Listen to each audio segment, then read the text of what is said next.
چلیے، اعوذ باللہ من الشیطان الرجیم، بسم اللہ الرحمن الرحیم۔ سورۃ الفاتحہ قرآن پاک کی سب سے پہلی سورت ہے، اور اس سورت کی فضیلت میں کچھ احادیث بھی وارد ہوئی ہیں۔ حضرت عبداللہ بن عباس فرماتے ہیں کہ ایک دن جبریل علیہ السلام رسول اللہ صلی اللہ علیہ وسلم کے پاس بیٹھے ہوئے تھے، کیونکہ یہ آپ کو معلوم ہے نا کہ جب وہ وحی لاتے تھے تو آپ کے پاس بیٹھتے تھے، کہ انہوں نے اپنے اوپر ایک زوردار آواز سنی۔ انہوں نے اپنا سر اٹھایا، پھر فرمایا، یہ آسمان کا ایک دروازہ ہے جو آج سے پہلے کبھی نہیں کھلا۔ پھر فرمایا، یہ ایک فرشتہ ہے جو آج سے پہلے زمین پر کبھی نہیں اترا۔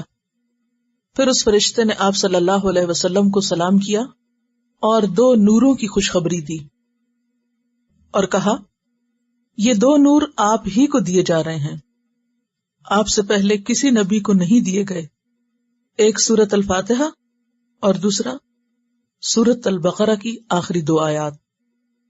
آپ جب کبھی ان دونوں میں سے کوئی کلمہ تلاوت کریں، یعنی سورۃ فاتحہ پڑھیں یا سورۃ البقرہ کی آخری آیات پڑھیں، تو آپ کو طلب کردہ چیز ضرور عطا کی جائے گی، یعنی اس کے بعد دعا قبول ہوتی ہے۔ صحیح مسلم کی روایت ہے۔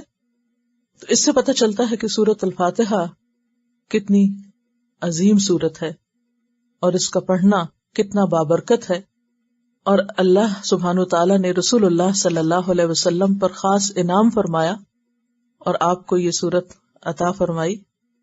قرآن پاک میں آتا ہے، وَلَقَدْ آتَيْنَاكَ سَبْعًا مِّنَ الْمَثَانِي وَالْقُرْآنِ الْعَظِيمِ، کہ ہم نے آپ کو 7 بار بار دہرائی جانے والی آیات عطا کی ہیں، اور اس سے مراد سورۃ الفاتحہ ہی ہے۔ ایک اور حدیث ہے جو بخاری کی ہے، آپ صلی اللہ علیہ وسلم فرماتے ہیں حضرت ابو سعید سے، یعنی اپنے ایک صحابی سے، آپ نے فرمایا، میں تجھے قرآن کی ایک ایسی سورت بتلاؤں گا جو قرآن کی سب سورتوں سے بڑھ کر ہے، اور وہ ہے الحمدللہ رب العالمین، اور یہی ہے وہ 7 آیات جو بار بار دہرائی جاتی ہیں، اور قرآن عظیم جو مجھے دیا گیا۔ حضرت ابو ہریرہ رضی اللہ عنہ فرماتے ہیں کہ آپ صلی اللہ علیہ وسلم نے فرمایا، سورت الحمد ہی ام القرآن، ام الکتاب، اور دہرائی ہوئی 7 آیات ہیں۔ یہ ترمذی کی روایت ہے۔ کیا؟ ام القرآن، ام کا کیا معنی ہوتا ہے؟ ماں، اور ماں سے مراد یہاں کیا؟ یعنی اصل، بنیاد۔ ام الکتاب اور دہرائی ہوئی 7 آیات۔ اس سورت کا نام الشفا بھی ہے اور الرقیہ بھی ہے، یعنی اس کے ذریعے دم بھی کیا جاتا ہے، شفا بھی حاصل ہوتی، اور ویسے تو قرآن سارے کا سارا ہی شفا ہے۔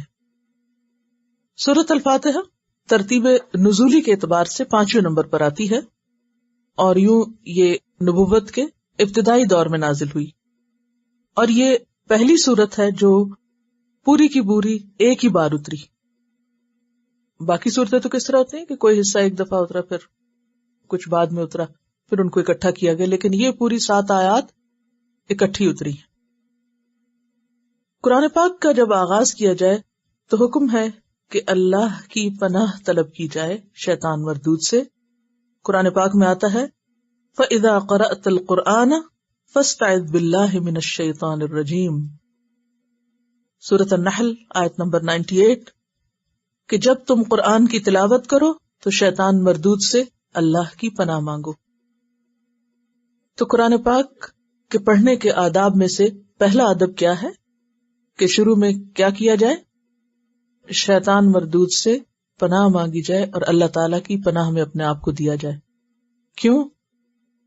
شیطان انسان کے دل میں ویسے بھی بہت وسوسے ڈالتا ہے، لیکن اس کی کوششیں اس وقت اور تیز ہو جاتی ہیں جب انسان اللہ کے رستے کی طرف قدم اٹھاتا ہے، اور وہ اس مقام تک پہنچ جاتا ہے کہ اللہ کی کتاب کھول لے، کیونکہ اب وہ اور زیادہ خوف میں مبتلا ہو جاتا ہے نا کہ اگر یہ شخص قرآن سے جڑ گیا تو پھر کیا ہوگا، میرے ہاتھ سے نکل جائے گا، اور اگر قرآن اس کو سمجھ آ گیا، اس کے دل میں اتر گیا، تو پھر یہ میرے بس میں نہیں رہے گا، کیونکہ اللہ تعالیٰ نے قرآن پاک میں فرمایا ہے، ان عبادی لیس لک علیہم سلطان، جو میرے بندے بن جائیں گے، بے شک میرے بندے، ان پر تیرا کوئی زور نہیں چلے گا۔ تو وہ پورا زور لگاتا ہے کہ انسان قرآن پڑھ کر بھی بھٹکے یا قرآن پڑھتے سمجھتے ہوئے بھی ادھر ادھر ہو جائے. یعنی وہ یہاں بھی جیسے نماز میں سب زیادہ وسوسے ڈالتا ہے، اسی طرح قرآن پڑھتے وقت بھی بہت وسوسے ڈالتا ہے. یہ تو بہت مشکل ہے، اور یہ تو تمہارے بس کی بات نہیں، اور کیا پتا اس کا معنی یہ نہ ہو، کچھ اور ہو، اور اس طرح کی باتیں جو انسان کو اس سے پیچھے کر دیں، ہٹا دیں. اس لیے بہتر ہے کہ جب انسان قرآن کھولے پڑھنے لگے تو اعوذ باللہ کے ساتھ ابتدا کرے. لہذا آپ اعوذ باللہ من الشیطان الرجیم بھی پڑھ سکتے ہیں، اعوذ باللہ السمیع العلیم من الشیطان الرجیم بھی پڑھ سکتے ہیں، یعنی کسی بھی طرح اللہ تعالیٰ کی پناہ میں آئیں. اس کے بعد ہے بسم اللہ الرحمن الرحیم، اللہ کے نام سے جو بہت مہربان بار بار رحم فرمانے والا ہے. انسان جب بھی کوئی کام شروع کرتا ہے، کوئی نیا کام، کوئی اہم کام، کوئی قابل ذکر کام، تو عموماً وہ کسی کے بھروسے پہ کرتا ہے. ایسا ہی ہے نا؟ کس کس کا بھروسہ لیتا ہے؟ کبھی اپنی طاقت، میں کر سکتی ہوں، کبھی اپنی ذہنی طاقت، کبھی قابلیت، کبھی صحت، کبھی اپنی عقل اور علم اور سمجھداری، اور انسان سمجھتا ہے کہ یہ تو میرا کمال ہے، میں کرنے والا ہوں، میں کر سکتا ہوں. یا پھر اپنے سے باہر کچھ اور چیزوں کا بھروسہ لیتا ہے، بچے کام آئیں گے، یا یہ میرا مال کام آئے گا، یا فلاں میرے دوست میرا ساتھ دیں گے، یا فلاں انسان میری مدد کرے گا. ایسے ہی ہوتا ہے نا. کوئی اہم کام آپ کرنے لگے تو کیا خیال آتا ہے میرے پاس پیسے، میں کر سکتا ہوں، ہے مجھے اتنی سمجھ، میں خود یہ سیکھ سکتا ہوں. تو یہ بالکل ایک قدرتی سی بات ہے کہ انسان جب بھی کوئی اہم کام، مثلاً آپ اگر آج کل کے حساب سے دیکھیں تو آپ کی زندگی میں اہم کام کیا ہوا ہے؟ قرآن کا آغاز آپ کر رہے ہیں آج، یا اس کورس کا آغاز کیا آپ نے، تو آپ کے دل میں کیا خیال آیا؟ میرے پاس گاڑی بھی ہے، میرے پاس وقت بھی ہے، یا میری ہمت توفیق بھی ہے، عقل ہے، سمجھ ہے، سب ہے، اور میں کر سکتی ہوں. قدرتی تو شیطان ایسی باتیں ذہن میں ڈالتا ہے، اور عام رجحان بھی یہی ہوتا ہے کہ جب ہم کسی اہم کام کے کرنے کا سوچتے ہیں تو ہم سوچتے ہیں آتا ہے مجھے، میں کر سکتا ہوں.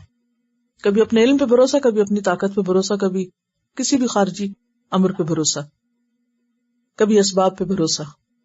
ٹھیک ہے، انسان کو اللہ تعالیٰ نے حکم دیا کہ وہ اسباب کو استعمال کرے، لیکن اسباب پر بھروسہ نہیں. تو کیا کرے؟ بسم اللہ الرحمن الرحیم. اللہ میرے میں طاقت نہیں، تیرے بھروسے پہ کام کرنے جا رہی ہوں، تو کرائے گا، کیونکہ ہر چیز پر تیری رحمت چھائی ہوئی ہے. میں تیری رحمت کی وجہ سے اس قابل ہوں گی کہ میں یہ کر سکوں، پڑھ سکوں یا پڑھا سکوں یا آ سکوں یا اس پر عمل کر سکوں. تو مومن کا طرز عمل کیا ہوتا ہے؟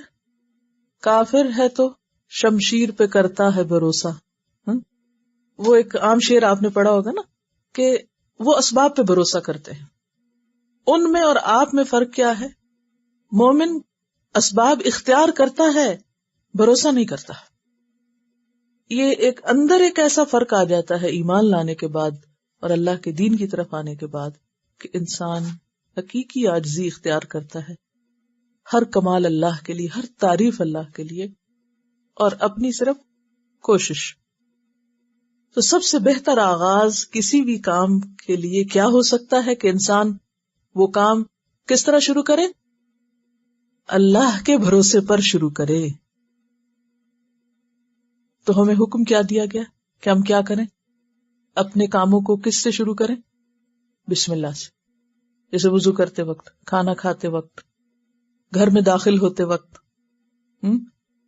گاڑی میں بیٹھتے وقت. تو جتنے بھی اہم کام ہیں تو ان کے شروع میں آپ کو کیا کرنا ہے؟ بسم اللہ پڑھنا ہے. اور اہم ترین کاموں میں سے اہم قرآن پڑھنا. اس لیے قرآن کے آغاز میں بھی آپ کیا کرتے ہیں؟ بسم اللہ الرحمن الرحیم پڑھتے ہیں. الحمد للہ رب العالمین، سب تعریف اللہ کے لیے ہے جو رب ہے تمام جہانوں کا. حمد نعمتوں کے اعتراف کے لیے ہوتا ہے. یا حمد کا معنی ہے نعمت کا اعتراف کرنا کہ یہ میرے رب نے ہی مجھے دی ہے، یہ اسی کی طرف سے مجھے ملی۔ بندہ مومن ہر خیر اور ہر بھلائی کے ملنے پر بھلائی دینے والے کو یاد کرتا ہے، اس کا شکر کرتا ہے، اس کی طرف رجوع کرتا ہے، اس کا اعتراف کرتا ہے کہ اس نے مجھے دی۔ تو یہ کلمہ جب وہ بولتا ہے تو یہ خالق کو خوش کرتا ہے، مالک کو خوش کرتا ہے۔ اسی لیے جب ایک دفعہ انسان دل سے، ایک تو نا زبانی تکرار ہم کرتے رہتے ہیں وہ بھی ٹھیک ہے، لیکن ایک یہ کہ دل سے کھانا کھاتا ہے یا پانی پیتا ہے یا کوئی بھی نعمت اس کو ملتی ہے جس سے وہ راحت اور سکون پاتا ہے یا خوشی ملتی ہے، چاہے وہ دیکھنے کی ہو، چاہے وہ کھانے کی ہو، چاہے وہ نیند جیسی نعمت ہو، تو وہ کیا کرتا ہے؟ فوراً اللہ کا شکر ادا کرتا ہے اور الحمدللہ کہتا ہے۔ تو جو شخص دل سے الحمدللہ کہتا ہے تو صحیح مسلم میں آتا ہے الحمدللہ تملأ المیزان، الحمدللہ کا کہنا میزان کو بھر دیتا ہے، یعنی اللہ کے نزدیک اتنا پسندیدہ کلمہ ہے۔ ہم اس کو فار گرانٹیڈ لیتے ہیں، بھوک لگی ہے، کھانا ہے ہمارے پاس، کھا لیا بس ٹھیک ہے، تو پھر حق تو نہیں ادا کیا نا، شکر تو نہیں ادا کیا۔ ہمارے پیسے تھے، ہم بنا کے لائے تھے اور ہم نے کھا لیا بس، نہیں۔ کتنے ہی لوگ ایسے ہیں کہ جن کے پاس یہ سب کچھ نہیں ہے۔ اگر آپ کو اللہ نے دیا ہے، نوازا ہے، تو پھر دینے والے کا شکر ادا کرنا بھی لازم ہے۔ ترمذی کی روایت ہے الحمدللہ افضل الدعاء، الحمدللہ سب دعاؤں سے افضل ہے، یعنی جب آپ الحمدللہ کہتے ہیں تو اللہ کی رحمت کو اپنی طرف متوجہ کرتے ہیں۔ اسی طرح الحمدللہ مختصر ترین ہے، لیکن حمد کے اور بھی کئی طریقے اور انداز ہیں جو مختلف مقامات پر ان کا اظہار کیا گیا۔ مثلا بندہ مومن صبح اٹھتا ہے تو الحمدللہ سے آغاز کرتا ہے، کھاتا ہے پیتا ہے تو الحمدللہ پڑھتا ہے۔ پھر اسی طرح نماز میں رکوع کے بعد حمدن کثیرن طیبن مبارکن فی، یا ملء السماوات وملء الارض وملء ما بینہما وملء ما شئت من شیء بعد، اور آگے بھی طویل روایت ہے یہ۔ تو اس وقت بھی کھڑے ہو کر وہ اللہ کی نعمتوں کو یاد کر کے شکر ادا کرتا ہے۔ اسی طرح جب کوئی اس کی زندگی میں خاص نعمت آتی ہے تو وہ اپنے اپنے الفاظ میں اس کا اظہار کرتا ہے، کیونکہ وہ جو سے پہلے میں نے لفظی وضاحت میں عرض کیا تھا کہ وہ جو ایک تھرل دل میں پیدا ہوتی ہے کسی نعمت کو دیکھ کر، تو اس کے بعد پھر بے ساختہ جو الفاظ زبان سے نکلتے ہیں وہ اللہ کے ہاں بہت ہی ویلیویبل یا قدر کیے گئے الفاظ ہوتے ہیں۔ اس لیے ہم دیکھتے ہیں کہ جب کسی شخص نے آپ صلی اللہ علیہ وسلم کے پیچھے نماز پڑھتے وقت رکوع سے اٹھ کر یہ کہا تھا تو آپ نے پوچھا تھا سلام پھیرنے کے بعد کہ یہ کس نے یہ کلمہ ادا کیا، کیونکہ میں نے دیکھا 30 سے زائد فرشتے لپکے اس کلمے کو اٹھانے کے لیے، یعنی اتنی بڑی بات اس نے کہی۔ اور وہ کیا تھا؟ دراصل محبت کا اظہار تھا، اپنے جذبات کا اظہار تھا کہ یا رب تیرا شکر کیسے ادا کروں، کوئی اس کو نعمت یاد آئی ہوگی اللہ کی۔ تو الحمدللہ کہنا بہترین الفاظ میں اللہ کی نعمت کا شکر ادا کرنا ہے۔ تو الحمدللہ رب العالمین، اور یہاں پر رب العالمین کیوں کہا گیا کہ یا رب تو مجھے بھی دیتا ہے اور تو پورے جہان کا پالنے والا ہے، سب کی نگہداشت کر رہا ہے، سب کو کھلا رہا ہے، پلا رہا ہے، تیرا کس طرح شکر ادا کیا جائے۔ الرحمن الرحیم، بہت ہی مہربان ہے، بار بار رحم فرمانے والا ہے۔ وہ ہمیں نعمتیں دیتا ہے، ہم گناہ کرتے ہیں، وہ ہمیں پکڑتا نہیں، وہ ہمیں اتنا کچھ دیتا ہے جسے ہم گن نہیں سکتے، جس کا شمار نہیں کر سکتے، لیکن جواباً ہم شکر ادا نہیں بھی کرتے تو نعمتیں روکتا نہیں، وہ پھر بھی دیتا چلا جاتا ہے۔ تو یہ سب کچھ کیسے ہے؟ آپ دیکھیں نا، آپ کسی کے ساتھ احسان کریں وہ نہ مانے، پھر کریں وہ نہ مانے، تیسری دفعہ کریں وہ نہ مانے، پھر آپ کیا کرتے ہیں؟ کہتے ہیں بس بہت ہو گئی، کافی۔ لیکن اللہ تعالیٰ کتنی مخلوق اس کی ایسی ہے جو صرف لے رہی ہے اور جواب میں اس کا کچھ بھی شکر ادا نہیں کرتی، لیکن اس کے باوجود وہ اپنی رحمتیں اور نعمتیں عام کیے ہوئے۔ تو یہ الرحمن اور الرحیم کے سوا کوئی نہیں کر سکتا۔ اور رحمان جو ہے یہ فعلان کے وزن پر مبالغے کا صیغہ ہے، بہت زیادہ رحمت فرمانے والا. مالک یوم الدین، مالک ہے جزا سزا کے دن کا. جزا سزا کے دن سے مراد کیا؟ یوم الدین سے مراد قیامت کا دن. اور اس کا وہ مالک ہے تو کیا تصور آتا ہے؟ قیامت کے دن کا مالک ہے. مالک، سارے ڈیسیژنز اس کے ہاتھ میں، ہر چیز اس کے اختیار میں ہوگی، ہر چیز اس کی قدرت میں ہوگی، کمپلیٹلی وہ مالک. سورۃ المؤمن میں آتا ہے یوم ہم بارزون لا یخفی علی اللہ منہم شیء لمن الملک اليوم للہ الواحد القہار اليوم تجزا کل نفس بما کسبت لا ظلم اليوم ان اللہ سریع الحساب. وہ دن جب سب لوگ بے پردہ ہوں گے، بغیر لباس کے اور بغیر کسی اوٹ کے سامنے جا کے کھڑے ہوں گے حشر کے دن. اللہ سے ان کی کوئی بات چھپی نہ ہوگی. یعنی بے پردہ صرف جسمانی اعتبار سے نہیں بلکہ اپنے اعمال کے اعتبار سے جو انہوں نے دنیا میں کیے. اس روز پکار کے پوچھا جائے گا آج بادشاہت کس کی ہے، آج مالک کون ہے، آج بادشاہ کون ہے. تو سارا عالم پکار اٹھے گا للہ الواحد القہار، صرف ایک اللہ کی جو بہت زبردست ہے. پھر فرمایا آج ہر شخص کو اس کی کمائی کا بدلہ دے دیا جائے گا. وہ دن بدلے کا دن ہے جس کا وہ مالک ہے، اسی کی بادشاہت ہوگی اس دن، اور وہ ہر ایک کو اس کے کیے کا بدلہ دے گا. آج ہر متنفس کو اس کی کمائی کا بدلہ دیا جائے گا جو اس نے کی تھی. آج کسی پر کوئی ظلم نہ ہوگا، اور اللہ حساب لینے میں بہت تیز ہے. حساب لیتے اس کو دیر نہیں لگتی. اور آپ نے یہ دنیا میں محسوس کیا ہوگا نا، بعض اوقات آپ کی زبان سے کوئی ایک بات نکل جاتی ہے تو فوراً ہی پکڑ آ جاتی ہے. ہوتا ہے نا ایسے؟ ہم دعویٰ کرتے ہیں یہ کام تو میں کل ضروری کر لوں گی، یہ کیا مشکل ہے، یہ چیز تو ایسے ہے، اور پھر اللہ تعالیٰ بتاتے کہ تم سمجھتے یہ سب تمہارا کمال ہے. تو مالک یوم الدین، مالک ہے روز جزا کا. ایاک نعبد و ایاک نستعین. اگر وہ مالک ہے اس دن کا تو پھر ہمیں بھی کیا کرنا چاہیے؟ صرف اس کے بن جانا چاہیے. اونلی یورز، کیونکہ مالک جو تو ہے، کوئی اور ہے نہیں نا کہ اس کے وفادار ہوں. صرف تیری ہم عبادت کرتے ہیں، صرف تیری. اور عبادت میں کیا؟ عاجزی اور محبت، کہ محبت کے ساتھ تیرے آگے جھکے ہوئے ہیں، تجھ سے ڈرتے بھی ہیں اور تیرے آگے سر رکھے ہوئے ہیں. عبادت کی اعلیٰ ترین شکل کیا ہے؟ سجدہ، جس میں انسان واقعی عاجزی کا فزیکلی ثبوت دیتا ہے. سب سے چھوٹی شیپ ہو جاتی ہے بندے کی، اور انسان اپنا ناک اور اپنا ماتھا، جو دونوں انسان کی عزت کی علامت، یہ زمین پہ ٹیک دیتا ہے اپنے رب کے حضور.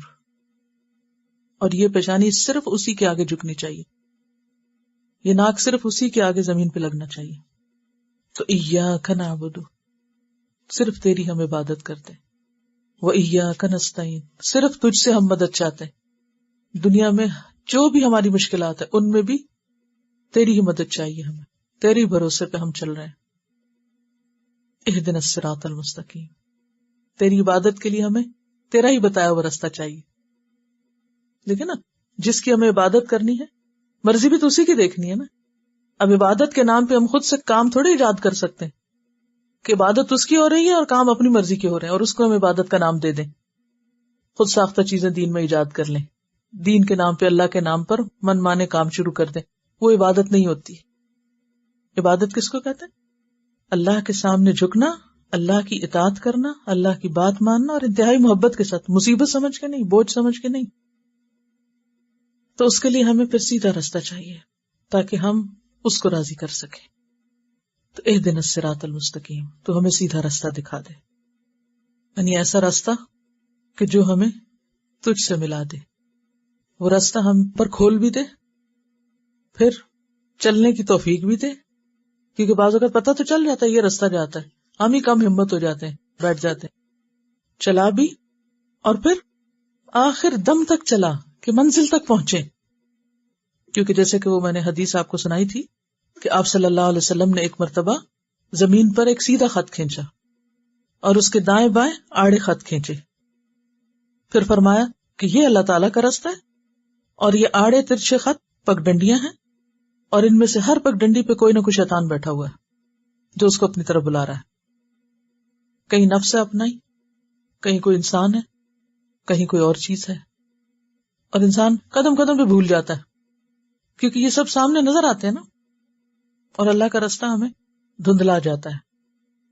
تو اہدنا الصراط المستقیم. اور ہر روز کی ہر نماز کی ہر رکعت میں ہم یہی مانگتے ہیں، کیونکہ ہم ہر نماز کے بعد پھر بھول جاتے ہیں، پھر نئے سرے سے پھر کھڑے ہوتے پھر یہی مانگتے ہیں.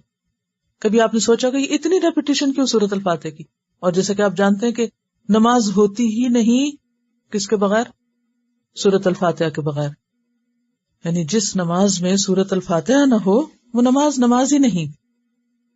حضرت ابو ہریرہ رضی اللہ عنہ فرماتے ہیں کہ رسول اللہ صلی اللہ علیہ وسلم نے فرمایا، جس نے نماز پڑھی اور اس میں ام القرآن نہ پڑھی، نماز تو پڑھی یہ سورت نہیں پڑھی، اس کی نماز ناقص ہے، ناقص ہے، ناقص ہے، ناتمام ہے.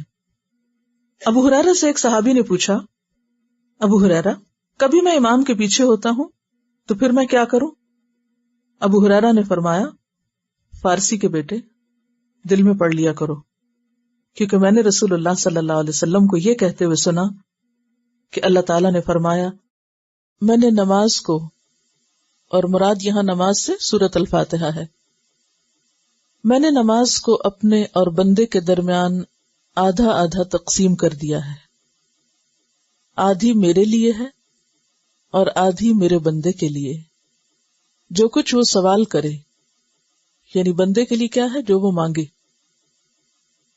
میرا بندہ نماز میں کھڑا ہوتا ہے اور کہتا ہے الحمدللہ رب العالمین، تو اللہ تعالیٰ فرماتا ہے میرے بندے نے میری تعریف کی.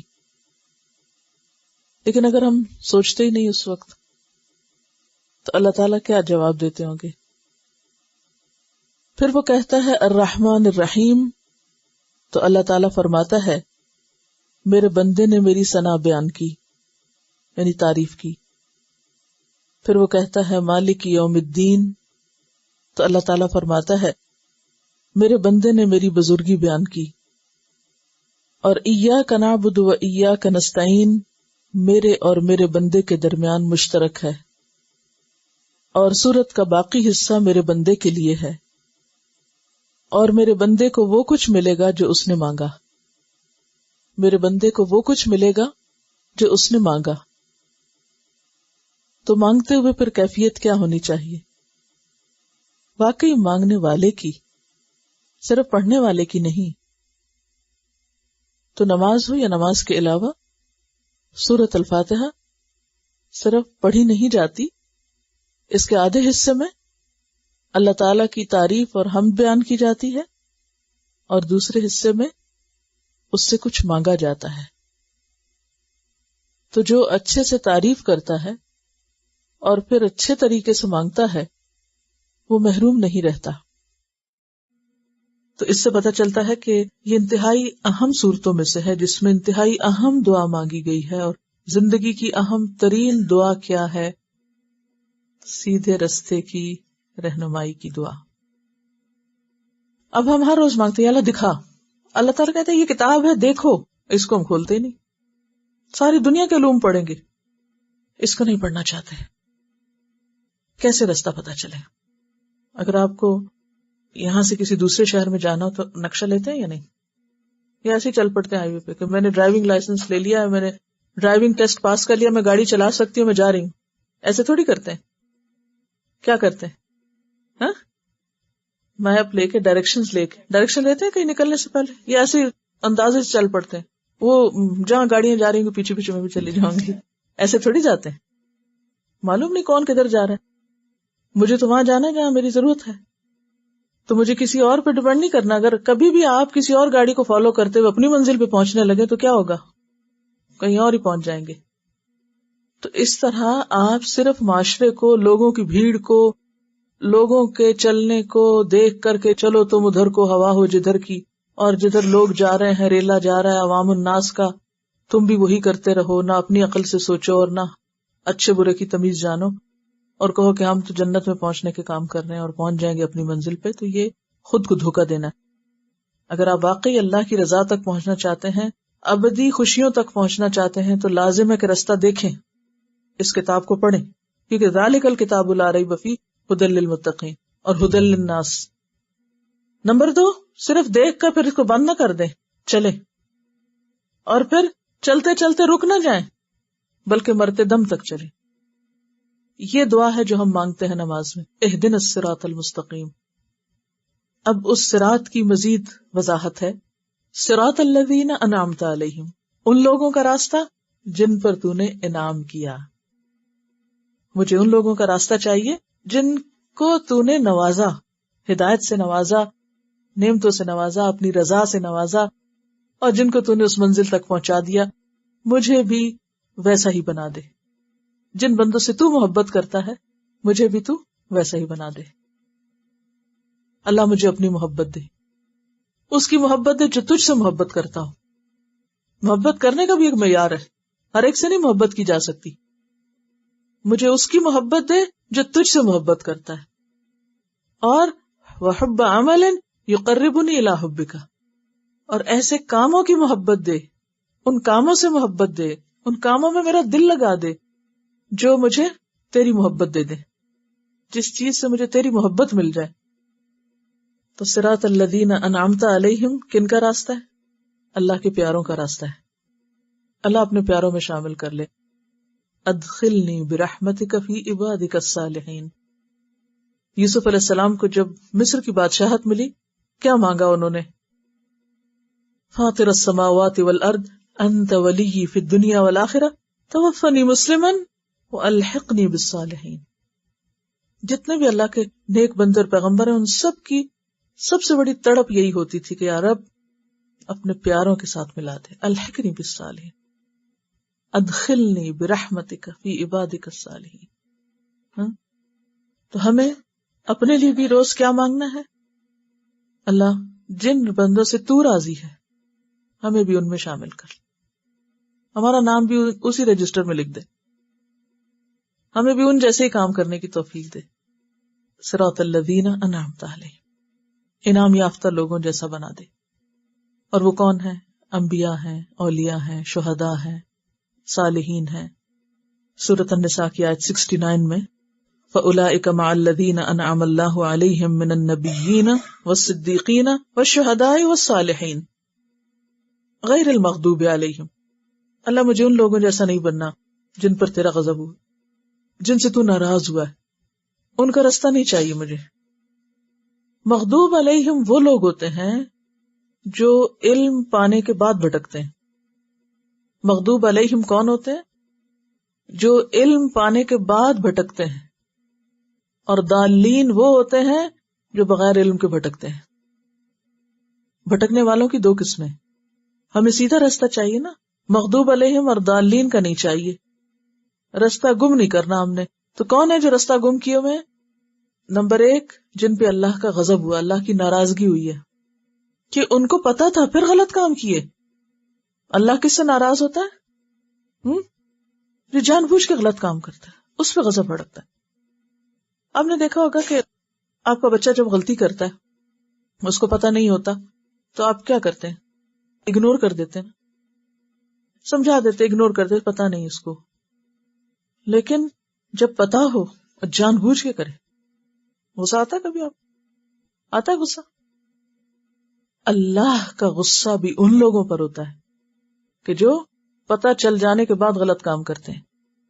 اور اس میں مثلاً قرآن پاک میں ایک مثال ہے، یا ایھا الذین آمنوا لم تقولون ما لا تفعلون کبر مقتا عند اللہ ان تقولوا ما لا تفعلون. اے لوگوں جو ایمان لائے، کیوں وہ باتیں کہتے ہو جو کرتے نہیں ہو؟ کیا ہی نہیں وہ کچھ جو دعوے ہو رہے ہیں. انتہائی اللہ کا غضب بھڑکانے والی بات. یعنی بعض اوقات آپ کہتے ہیں نا، میں نے یہ بھی کیا، میں نے یہ بھی کیا، میں نے یہ بھی کیا، حالانکہ کوئی نہیں کیا ہوتا. تو لم تقولون ما لا تفعلون، جو کیا نہیں وہ کہہ کیوں رہے ہو کہ کیا؟ تو ایسے تمام کام جن میں غلط بیانی ہو یہ اللہ کے غضب کو بھڑکانے والی چیز ہے. اسی طرح بعض اوقات آپ کا کوئی ارادہ نہیں کرنے کا، یعنی نمبر 1 کیا ہی نہیں اور کہہ رہے ہیں کہ کیا ہے، نمبر 2 ارادہ ہی کوئی نہیں کرنے کا اور کہہ رہے ہیں کہ ہم کریں گے. تو لم تقولون ما لا تفعلون، جو کرنا نہیں وہ کیوں کہہ رہے ہو کہ کریں گے جب اندر نیت ہی کوئی نہیں. بعض اگر کوئی ہم سے کچھ مانگتا ہے یا کوئی بات پوچھتے ہیں، وہ کہتے ہیں ہم کریں گے، کرنا شرنا، اندر نیت ہے ہی نہیں کرنے کی، اور صرف جھوٹے دوسرے کو بہلا رہے ہیں. تو یہ چیز اللہ کے غضب کو بھڑکانے والی ہوتی ہے. پچھلی قوموں میں سے جتنی بھی قومیں برباد ہوئی، سب سے پہلے کس کے اوپر تباہی آئی؟ قوم نوح، پھر ہود، صالح، ان پیغمبروں کی جو قومیں تھی، عاد و سمود وغیرہ، ان پہ اللہ ناراض ہوا نا، تباہ ہوئی نا یہ قومیں، یا نہیں؟ پھر کرتے کرتے آگے بنی اسرائیل پہ اللہ کا غضب ہوا. تو اللہ تعالیٰ ایسے ہی نہیں کسی قوم کو تباہ کرتا جب تک کہ اس کے اوپر حجت تمام نہ کر دے، اس تک حق نہ پہنچاتے. اللہ تعالیٰ نے حق پہنچایا، پیغمبر بھیجے. حضرت نوح علیہ السلام کیا کہتے ہیں؟ انی دعوت قومی لیلا و نہارا، رات دن پکارا، چپ کے بھی پکارا، بلند ہر طرح بتایا، اور پھر سن کے نہیں دیا تو پھر سب کو ڈبو دیا اللہ نے. اللہ کا غضب ٹوٹا. یہ اس طرح کی جو آفات ہوتی ہیں وہ ایک طرح سے اللہ کا غضب بھی ہوتی، کہ جب کسی کے اندر کوئی خیر باقی نہیں رہتی تو پھر اللہ تعالیٰ یہ کوڑا کرکٹ صاف کرو، اس کو، یہ جینے کے لائق نہیں. تو اللہ ہمیں ایسے لوگوں میں شامل نہ کرنا جن سے تو ناراض ہوتا ہے. یہ سمپل معنی ہے اس کا. ہم جب اس کی تفسیر کرتے ہیں، کبھی کسی ایک قوم دو قوموں کے اوپر نام لگا دیتے یہ مغضوب ہے، اور پھر کہتے ہیں ہم تو الحمدللہ ہدایت یافتہ ہیں. حالانکہ کام ہم بھی وہی کر رہے تھے جو انہوں نے کیے. جیسے آپ نے فرمایا تم ہر اس قوم میں گھسو گے جہاں بنی اسرائیل پہلی قوم میں گھسی. تو سب غلط کام کر کے پھر ہم کہیں اللہ ہم سے راضی ہے. آج آپ دیکھیں مجموعی طور پر مسلمانوں کا حال کیا ہے. کبھی سوچا کیوں ہر وقت دوسروں کو بلیم کرتے ہیں؟ وہ فلاں نے ہمارے اوپر بڑا ظلم کیا، فلاں نے سازش کی، فلاں نے، سب یہی بولی بول رہے ہوتے ہیں. کبھی نہیں سوچتے ہم نے بھی تو کچھ کیا ہوگا، ہم نے کیا کیا؟ آخر ہم کلمہ گو ہیں، اللہ کیوں ناراض ہے ہم سے؟ ہمیں اس طرح بھی سوچنا ہے کہ ہماری غلطی کہاں ہے. اور بہت بڑی غلطی ہوتی ہے کہ جب ہم دعوے بڑے بڑے کہتے ہیں. یہود بھی تو کہتے ہیں نحن ابناء اللہ و احباہ، ہم اللہ کے بیٹے ہیں، اللہ کے محبوب ہیں، اللہ کے بڑے پیارے ہیں. ہم بھی کیا کہتے ہیں؟ ہم حضور صلی اللہ علیہ وسلم کی امت ہیں اور آپ کے لاڈلے ہیں اور آپ کے بہت پیارے ہیں اور ہم آپ سے بھی بڑی محبت کرتے ہیں. لیکن اس کے بعد ایک سنت پر عمل کرنے کو تیار نہیں. تو جب آپ دعویٰ کر رہے ہیں محبت کا تو پھر پیروی بھی نہیں کریں گے. ان کنتم تحبون اللہ فاتبعونی یحببکم اللہ. اللہ کی محبت چاہیے تو کیا کرو؟ پھر وہ کرو جو پیغمبر نے کیا، جو اس کے محبوب نے کیا. تو مغضوب علیہم صرف کسی خاص قوم کی طرف اشارہ نہیں، یہ ہر اس بندے کی طرف اشارہ ہے کہ جو اللہ کے غضب کو بھڑکانے والے کام کرے، باتیں کرے یا کام کرے. اور ان میں نمبر 1 جو نہ کیا ہو وہ کہے کہ میں نے کیا ہے، اور جو نہ کرنا ہو وہ کہے کہ میں کروں گا. ولضالین، دال ضاد لام لام، رستہ گم کرنا لا علمی کی وجہ سے، پتہ ہی نہیں، ڈائریکشن لیے بغیر گھر سے نکل کھڑے ہوئے، کوئی نہ سیکھا نہ جانا نہ بوجھا اور چل پڑے.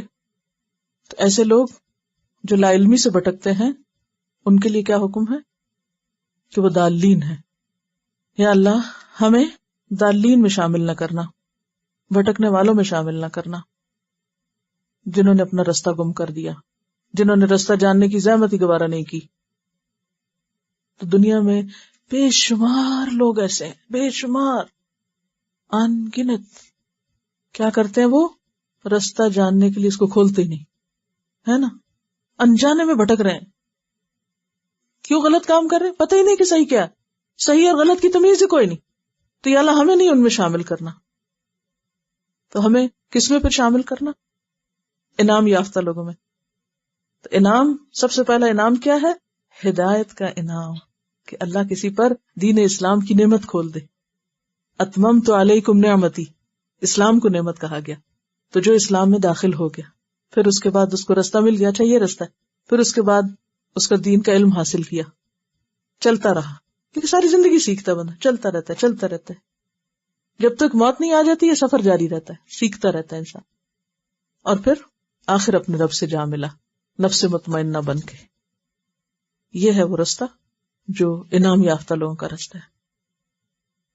اور اب ہمیں اپنے لیے کیا سبق لینا ہے کہ جو پڑھا ہے یا جو جانتے ہیں اس پر حتی الوسع عمل کی کوشش کریں. اب آپ کہیں گے نہیں ہم تو جانتے نہیں، ہم نہیں جانتے، ہم جاننے کی کوشش نہیں کرتے، کیا چھوٹ جائیں گے؟ دوسری کیٹیگری میں آگے رہیں گے. اور وہ کون سی ہے؟ جو انجان ہے. بہت سے لوگ کیا کرتے ہیں، جب ان سے یہ کہا جائے کہ دیکھو جو پڑھ رہے ہو عمل کرو، تو کہتے ہیں ہم پڑھتے ہی نہیں. ایسے ہی کہتے ہیں نا، ہم انجان بن جاتے ہیں. تو یہ ضالین کون ہے؟ انجان. ہر روز نماز میں تو ہم یہ کہتے ہیں یا رب ہمیں سیدھا راستہ دکھا، اپنے پسند کے بندوں میں داخل کر، غضب والوں میں نہیں، بھٹکنے والوں میں نہیں. اور پھر ہم یا تو جان کے کچھ عمل نہیں کرتے یا پھر جاننے کی کوشش ہی نہیں کرتے. تو ان دونوں سے نکل کر کرنے کا کام کیا ہے؟ انعمت علیہم میں شامل ہونا، دین اسلام کی نعمت کو واقعی نعمت سمجھنا، قبول کرنا، اس کا حق ادا کرنا، اس کو سمجھنے کی کوشش کرنا. اور اسی کے اوپر آخر میں کیا کہا جاتا ہے؟ آمین. حضرت ابو ہریرہ رضی اللہ عنہ فرماتے ہیں کہ رسول اللہ صلی اللہ علیہ وسلم نے فرمایا، جب امام ولضالین کہے تو تم آمین کہو. جس کا آمین کہنا فرشتوں کے آمین کہنے کے موافق ہو گیا، اس کے پہلے گناہ بخش دیے جاتے ہیں. ٹھیک ہے. جب امام ولضالین کہے، جیسے مسجد میں خاص طور پر، تو تم آمین کہو. جس کا آمین کہنا فرشتوں کے آمین کہنے سے مل گیا، موافق ہو گیا، اس کے پچھلے گناہ بخش دیے جائیں گے. صحیح بخاری کی روایت ہے. اسی طرح عطا بن ابی رواح کہتے ہیں کہ آمین دعا ہے. آمین کیا ہے اصل میں؟ دعا. اللہم استجب، اللہ دعا قبول کر لے. یعنی دعا کر کے ہم پھر آخر میں کیا کہتے ہیں؟ یا رب. آمین کہنے کا مطلب کیا؟ یا رب جو ہم نے مانگا ہے تو اس کو قبول کر دے، پورا کر دے، ایسا ہی ہو جائے. اچھا یہ یاد رکھیے کہ یہ لفظ آمین نہیں ہے، میم کی شد کے ساتھ نہیں ہے. کیا ہے؟ آمین. آمین ہے. ٹھیک ہے. چلیے الحمدللہ سورت مکمل ہوئی. اور ایسا ہے کہ اب آپ اس سورت الفاتحہ کو انشاءاللہ تعالی ریپیٹ کریں گے تلاوت کے ساتھ. تو اب آپ کیا سمجھ میں آیا؟ گھر جا کے کیا شیئر کریں گے؟ اس میں سے کون سی بات آپ کے دل کو لگی؟ سورت تو کئی دفعہ پڑھی ہے، نماز میں بھی پڑھتے ہیں، تفسیر بھی پڑھ چکے ہیں، سنتے بھی ہیں، سمجھتے بھی ہیں، لیکن آج کے سننے کے بعد کون سی بات آپ کو نئی لگی یا پھر آپ نے دل پہ لی؟ انہوں نے بہت اچھا سوچا کہ میں آج اس بات پر غور کروں گی کہ کون سی ایسی باتیں جو مجھے پتا ہیں اور میں ان پر عمل کی کوشش نہیں کرتی. اگر آپ سب بھی اسی ایکٹیویٹی کو لے لیں اور پھر کل آ کر گروپ میں تھوڑا سا اس کے اوپر ڈسکس کریں کہ کون کون سی چیزیں آپ نے ایسی نکالی کہ جو آپ کو پتا ہے اور پھر بار بار غلطی کر جاتے ہیں. مثلاً میں اپنی ایک چھوٹی سی مثال دیتی ہوں. چھوٹی سی سنت ہے لیکن مجھے اس سنت پر عمل کرنے میں اتنی مشکل پیش آئی اور میں اتنی دفعہ اس پہ بھولی اور بھٹکی ہوں کہ بتا نہیں سکتی کہ واش روم جاتے ہوئے کون سا پاؤں اندر رکھنا ہے اور باہر نکلتے وقت. معمولی سی بات ہے دیکھنے میں، لیکن ایک سنت تو ہے نا. آپ صلی اللہ علیہ وسلم نے جو طریقہ اختیار کیا اور پھر ہمیں سکھایا تو کیوں نہ کریں؟ آخر اس میں کوئی حکمت ہے، مصلحت ہے. جانا تو ہے میں نے، نکلنا بھی ہے، کیوں نہ میں سنت کے مطابق جاؤں اور آؤں. ایک جب رکھ بیٹھتی تھی پاؤں، پھر کہتے اوہ دیکھا نا سویرے سویرے غلطی کر بیٹھی ہوں، میرے دن کا آغاز سنت کی مخالفت سے ہو رہا ہے. یہ میں اپنے آپ کو اس طرح کوستی تھی. وہ میں نے واش روم میں لکھ کے لگایا ہے، یعنی بایاں پہلے اندر کرنا ہے اور پھر نکلتے وقت دایاں باہر نکالنا ہے پہلے. یعنی کر کر کے کہ یہ نہیں کہ ہم ایک دفعہ ہمیں پتہ چل گیا اور پھر ہم پاس ہو گئے. یہ تو امتحان ہے، روز ٹیسٹ کرنا پڑتا ہے اپنے آپ کو. یہ بالکل ایسے ہی جیسے جوتا اتارے تو پہلے لیفٹ اتارے، جب پہنے تو پہلے رائٹ پہنے، وہی سیکوینس ہے. الحمدللہ اس سنت پہ مجھے مشکل کبھی نہیں ہوئی کہ جوتا اتارنے پہننے میں، یہ اٹ واز ویری ایزی. لیکن معلوم نہیں کیا، مجھے لگتا ہے شیطان کا گھر ہوتا نا تو وہ رائٹ اوے بھلواتا ہے. تو اینی ہاؤ چھوٹی چھوٹی چیزیں ہیں زندگی میں جن کے اوپر ہمیں عرصہ لگتا ہے کرتے کرتے اور پھر بھولتے ہیں اور پھر کرتے ہیں. تو ہمیں ایسی چیزیں دیکھیے، یہ سبق پھر یاد دلاؤں گی، روز اپنا حساب خود کرنا ہے. وآخر دعوانا ان الحمد للہ رب العالمین. سبحانک اللہم و بحمدک، نشہد ان لا الہ الا انت، نستغفرک و نتوب الیک. السلام علیکم و رحمۃ اللہ وبرکاتہ.